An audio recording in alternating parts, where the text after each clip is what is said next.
오늘은 지난 시간에 이어 컬트적 종교 집단에서 사용하는 심리 조작 원리와 기법에 대해서 알아보고 동시에 심리 조작에서 해방되기 위한 방안을 알려드리도록 할 텐데요. 근데 그 전에 한 가지 말씀드릴게요. 지난 시간에 도대체 어떤 사람들이 이런 광기 어린 종교에 빠지는지, 그리고 어떤 뇌구조를 가진 인간들이 사이비적 리더가 되는지에 대해서 다뤘는데요. 아직 보시지 않았다면 오른쪽 상단에 지금 이 순간 뜨는 요 카드를 클릭하셔서 시청하고 와주시면 더 풍성한 이해를 하실 수 있을 거예요. 심리 조작이란 타인의 심리 상태를 조작해서 지배하거나 착취하는 기술입니다. 이런 심리 조작에는 여러 가지 방법이 있죠. 첫 번째로는 뇌에 입력이 되는 정보의 양을 극도로 줄이는 것입니다. 1950년대의 미국 CIA에서는 세뇌 기술에 대한 연구가 비밀리에 진행됩니다. 이런 CIA가 후원하는 사람들 중에는 도널드 헵 박사가 있었죠. 어느 날 헵 박사는 자신의 강아지들을 일정 기간 현실 세계와 격리해 두었더니 이상 행동을 하는 것을 발견하게 됩니다. 발달 상태가 후퇴하고 위험에서 자신의 몸을 지키지 못했던 것이죠. 심지어는 불 속에 코를 들이밀어 불에 타 죽는 강아지도 있었습니다. 명백히 현실 감각을 잃어버린 것인데요. 이를 보고 미국과 영국의 군사 전문가와 정보기관은 이 실험에 관심을 갖게 됩니다. 헵 박사는 정부로부터 돈을 제공받으며 X-38이라는 비밀 실험을 진행하게 되죠. 사람을 대상으로 한 이 실험은 직육면체 캡슐 안에서 이루어졌습니다. 피험자들은 소리가 완전히 차단된 챔버 안에 누워 있어야만 했죠.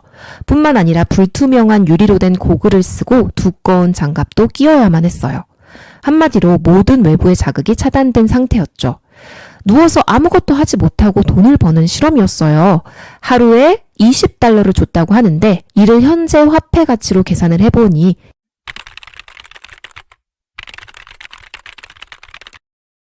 $249입니다. 32만 원이죠. 엄청나게 좋은 돈벌이 같죠? 여러분들이라면 얼마나 견디실 것 같나요?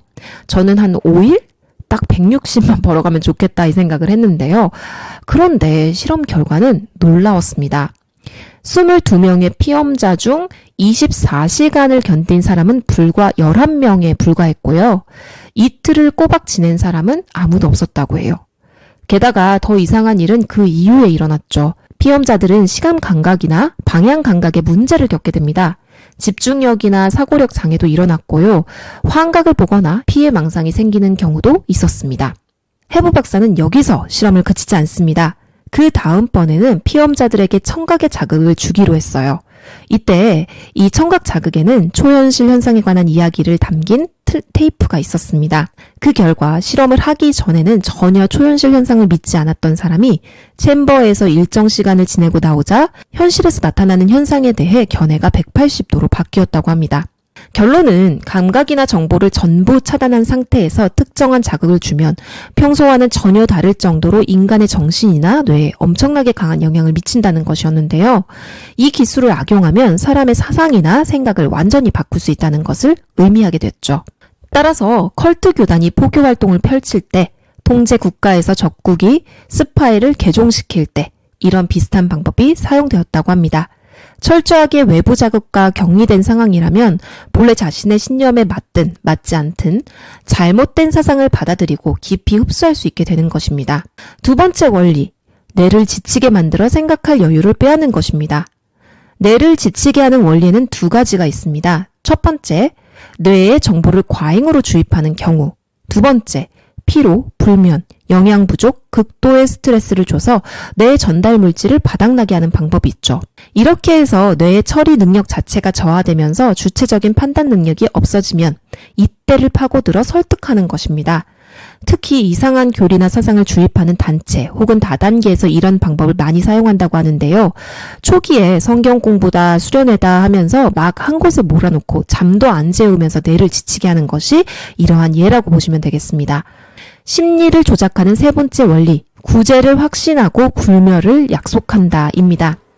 뇌에 주입되는 정보를 극한으로 줄이거나 늘리는 방법으로 길들여진 사람들은 불안감이 높아집니다.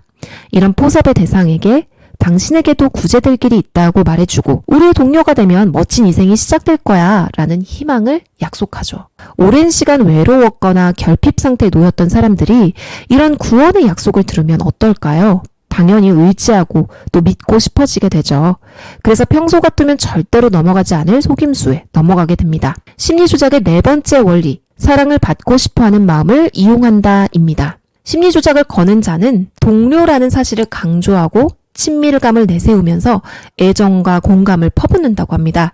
이를테면 사랑합니다 라고 계속해서 말해주는 것이죠. 이 말을 들은 사람은 정말 자신이 소중하게 대접받고 있다는 감정을 느끼게 됩니다. 이렇게까지 자신을 사랑한다 라고 말하는 사람을 나쁘다 라고 믿고 싶은 사람이 어디 있겠어요. 때문에 자신에게 친절한 사람이 정체불명의 세미나나 예배에 참석하라고 권유하면 냉담하게 거절하지 못하게 되는 것이죠.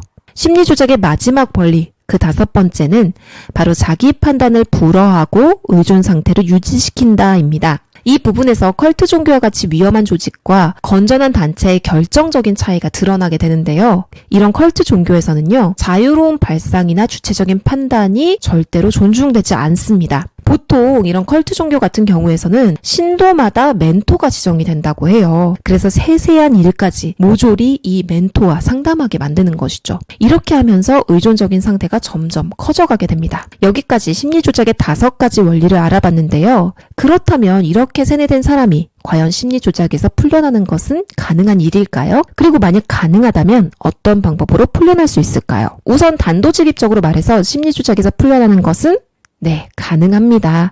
물론 쉽지는 않다고 해요. 이미 심각하게 세뇌가 된 사람들이 그들만의 세상에서 살고 있기 때문에 현실에 발을 다시 딛는 것은 쉬운 일이 아니죠. 미국이나 일본에서도 이런 컬트 집단에 빠지는 일반인들의 수가 늘어나면서 이런 사람들을 사회로 환원시키는 일을 하는 직업이 생기기도 했다고 해요. 바로 디프로그래머라고 불리는 직업이었죠. 이들이 하는 디프로그램은 탈세뇌라고 보시면 되고요. 주로 역세뇌라는 방법을 썼다고 합니다. 한마디로 컬트 종교에 빠진 사람들이 당했던 세뇌의 방법을 거꾸로 적용하게 되는 것이죠. 이들이 일했던 과정을 한번 살펴볼까요? 우선 디프로그래머에게 이런 사이비 교단이나 단체에 빠진 사람들의 가족이 연락을 취하게 됩니다. 사건을 접수하게 되는 것인데요. 그러면 이 디프로그래머는 해당 종교에 대한 조사를 아주 빼곡하게 합니다. 종교가 가지는 어떤 교리의 모순점이나 문제점 이런 것들을 파헤치는 것이죠. 이런 과정이 끝나면 심리조작 피해자를 납치하고 감금합니다. 그리고는 이 피해자가 몸담고 있었던 종교가 얼마나 나쁜 곳인지를 그 사람한테 홍수처럼 쏟아내는 방법이라고 해요. 세뇌된 신념이 산산조각 날 때까지 논쟁을 해서 격파시키는 것이죠. 잠도 안 좋을 수 있고요. 밥을 안 줄 수도 있고요. 한마디로 눈에는 눈, 이에는 이, 정면 대결하는 것입니다. 듣기만 해도 결코 쉬워 보이지 않죠? 아무래도 시간과 감정적인 소모가 어마어마해 보이는데요. 근데 그뿐만이 아니라 사실 이 프로그래밍에는 아주 큰 문제점이 있었어요. 아마 눈치를 채셨을 텐데요. 이 과정에서 위법한 행위가 정말 많이 일어났다는 것이었어요. 사이비 종교에서 구하겠다는 좋은 의도가 있다고 하더라도 사실상 납치나 강급은 엄연한 위법 행위잖아요. 그리고 그뿐만이 아니었어요. 만약 이 디프로그래밍 과정 중에 심리조작 피해자가 도망을 쳐서 다시 사이비 집단에 돌아가는 일이 생기면 영영 그를 되돌릴 수 없게 된다는 것이었는데요. 왜냐하면 이런 폭력적인 방법으로 인해서 저 현실 세계는 정말 두려운 대상, 멀리해야 될 그런 대상으로서 여겨지게 되기 때문이에요. 이런 디프로그래밍이 인권 문제와 부딪히게 되면서 여론에서도 이런 방식으로는 이루어져서는 안 된다라는 입장이 많아지게 됩니다. 피해자의 주체성, 신념, 신조의 자유 등 기본적인 인권을 존중하면서 건강한 삶을 되찾게 하는 방법이 무엇이 있을지 고민하기 시작합니다. 그리고 여기서 나온 방법이 바로 엑시트 카운셀링이었어요. 엑시트 카운셀링은 수용과 공감으로 신뢰관계를 만들고 본인의 주체성을 존중하는 방식으로 컬트 교단이나 조직 폭력단, 기타 기형적인 관계에서 벗어나도록 해주는 카운셀링입니다. 이름에서 보시는 바와 같이 상담의 구조를 가지고 있고요.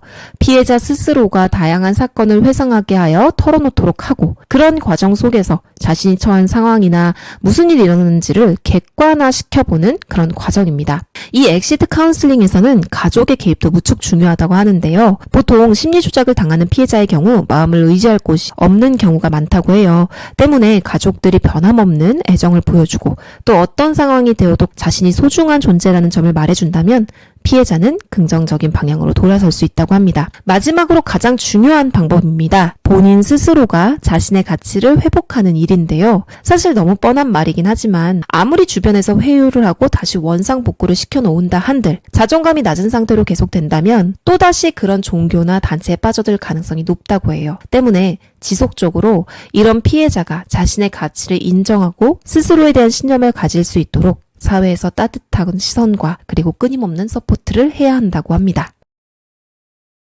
심리조작 기법과 해방되는 것에는 이렇게나 다양한 방법들이 있습니다. 여러분들도 오늘 영상을 보시고 혹시라도 여러분들을 가스라이팅 하려는 개인 혹은 집단을 만난다면 스스로를 꼭 지켜주셨으면 해요. 다음 시간에도 책에서 공부한 내용을 바탕으로 여러분께 더욱 재밌고 알찬 내용 전해드리도록 할게요. 그럼 안녕!